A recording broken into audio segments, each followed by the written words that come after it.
Lesson 6-1, Graphing Systems of Equations. Our essential question is, do all systems of equations have one solution? Our two new vocab words are systems of equations and solution to a system of equations. A system of equations means more than one equation,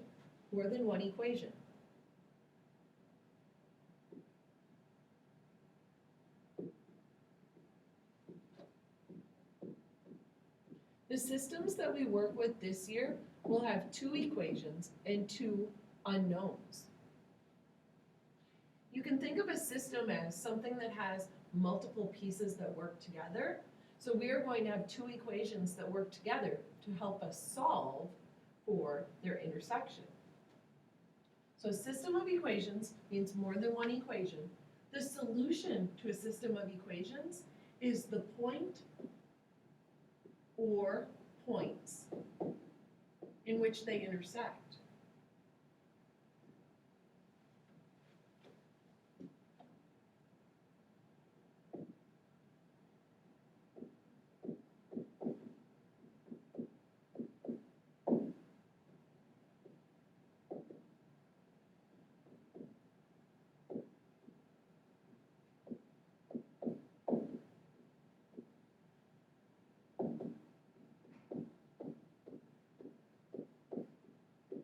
So the point or points in which the equations intersect.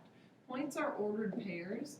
So since we will be solving systems of two equations with two unknowns, our intersection point would be x, y, an ordered pair with an x coordinate and a y coordinate. So point or points, that's what we're going to be looking at. This first example says graph the system of equations. Y equals x minus 2, and 3y plus 2x equals 9. After we've graphed the system, we'll answer the questions: what kind of lines are formed, and how many solutions does this system have? So for my first line, I'm going to go with blue. Y equals x minus 2. I can fill in a 1 for my slope, and then make it a fraction, 1 over 1. Whenever there's not a coefficient in front of x, remember it means there's 1, really a 1 there. So to graph this line, I start on my y-axis at my intercept of -2. Then I use my slope, 1 over 1, rise up 1, run 1 to the right. Rise 1, run 1. And then I can draw my line. My second equation is not written in slope-intercept form. So I'm going to change it to slope-intercept form first. So in order to do that, I need the y by itself. So I will subtract 2x on both sides, which gives me 3y equals -2x plus 9. Remember, we learned this back in chapter 3 and chapter 4, even a little bit in chapter 2 with literal equations. When you are solving for one of the variables, you've got to pay particular attention to which terms are like terms. And my -2x and my +9, they're not like terms. So I'm going to keep them separate. And I wrote the -2x first to keep it in slope-intercept form. Now, to get the y by itself, I divide everything by 3. So y equals -2/3 x plus 3. To graph this line, I start at my y-intercept, which is +3. And this slope is -2/3. So my rise, I'm going to have to go down 2 and then run over 3 to the right. Down 2 over 3 to the right. And you can see that my lines cross. So where it says in our questions, what kind of lines are they? We call these intersecting lines. So what kind of lines are formed? Intersecting. Because they cross each other. They're not perpendicular, because my slopes are not opposite reciprocals. My slopes are 1 and -2/3. So they're not perpendicular, they're simply intersecting lines. The next question says, how many solutions does this system have? Well, solutions are points where the lines cross. So there's only one point right here. One point where these lines cross, where they intersect each other. So there's one solution. And to name that solution as an ordered pair, that spot where they cross is the point 3, 1. 3, 1. So our first kind of system has intersecting lines, which result in one solution. And then we're able to name that solution by using an ordered pair. Okay, the second type of system, my first equation is ready to graph. Y equals 2x plus 1.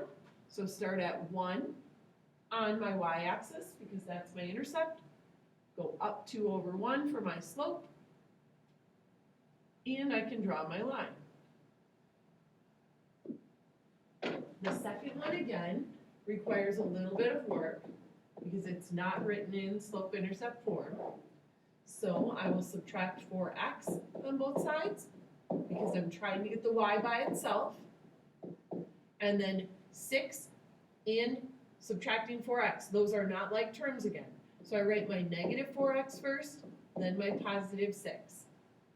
And being really careful with my signs, you notice that the y has a coefficient of negative 2. So now I divide everything by negative 2. So y equals positive 2x minus 3, or plus negative 3. So the starting point on the y-axis is negative 3, but my slope, you may notice, is still 2. So I rise 2, run 1, and the kind of lines that are created on this example are parallel lines. So these lines are parallel. So if I shrink this a little bit,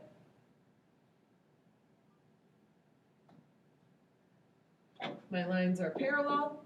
And how many solutions? How many solutions are there? Well, if a solution is where the lines cross, where they cross, these lines do not cross, so there are no solutions. Parallel lines, 0 solutions. So far, we've seen intersecting lines with one solution where you can name it, and parallel lines with no solution because they don't cross. The third example, I will expect again something different to happen. So my intercept is negative 3. I go down 2 over 1. And I can draw my line. So here's my original line. The second one requires a little work again.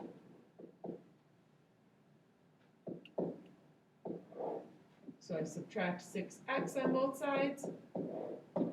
3y equals negative 6x minus 9. Divide everything by 3. And y equals negative 2x minus 3. Put a 1 under my slope. So I would start at negative 3 on the y-axis, go down 2 over 1, and look what happens. It is exactly the same line as my original. So both of those equations represent the exact same line. So what that means is we call those lines identical,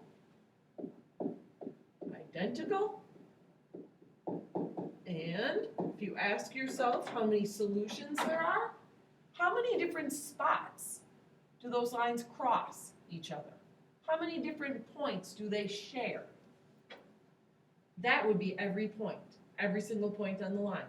So we say the number of solutions is infinite because every single point on that line is a solution and the line goes on forever in both directions. So there's an infinite number of points where those lines intersect each other. Okay, next, here's a table that summarizes those first 3 examples.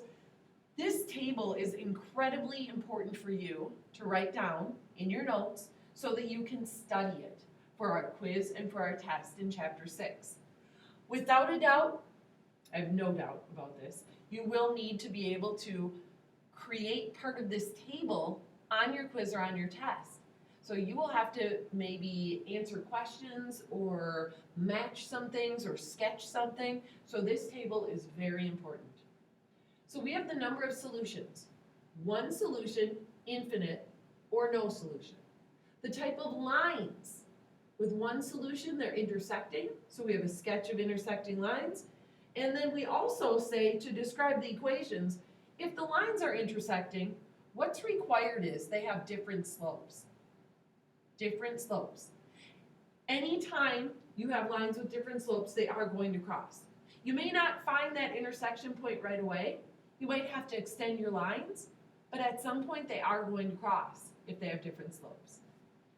The second type, the infinitely many, those lines are identical. They're identical, they're graphed in the exact same spot. Those equations have the same slope, same y-intercept, same everything. So if they're written in slope-intercept form, they are exactly the same. And then the third case, where there's no solution, your lines are parallel. Parallel lines never cross on a graph.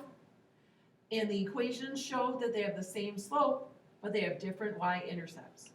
So the lines have the same slope, but they go through the y-intercept at a different spot. So make sure you've got this in your notes. All right, our last slide. This looks similar to what you see in your textbook and what you'll see with your homework problems today. This graph has 3 different colored lines on it, and it's got 4 different little kind of text boxes pointing to those lines. So if I was asking you to come up with a system with one solution, there are a couple of different options here. So you're looking for intersecting lines, So I could say that red and green, that those lines intersect. So what that would mean to me is that the red line and the green line, here are the equations. So this would be an example of a system with one solution. Right there. That's not the only example that you could get from this graph. You could also use green and blue if you wanted to, and that would give you one solution. Next, no solution. Now we would be looking for parallel lines. So the red line and the blue line are parallel. So those equations could be 2x plus 2 and y equals 2x minus 5. Those are parallel, they have the same slope. And then last but not least, infinite. The line that represents infinite would be blue, just because they gave you 2 equations here, and they're both attached to that blue line. So that means that y equals 2x minus 5 and 4x minus 2y equals 10, that those equations represent the exact same line. So on your homework problems, you should be able to write a summary now, answering that essential question. And on these homework problems, the graphs are drawn for you in the textbook. There are 4 problems that require you to do a little bit of rewriting first before you can maybe identify which line is which on the graph. So these require you to rewrite first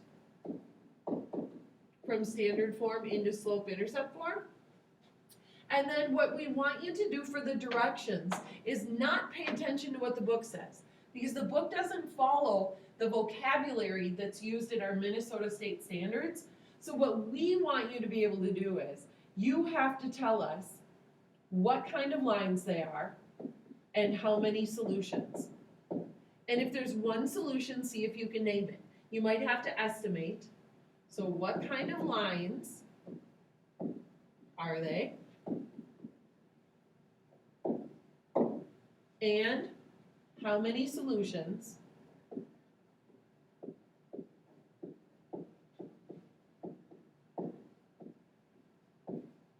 And if there's one, see if you can name it as an ordered pair.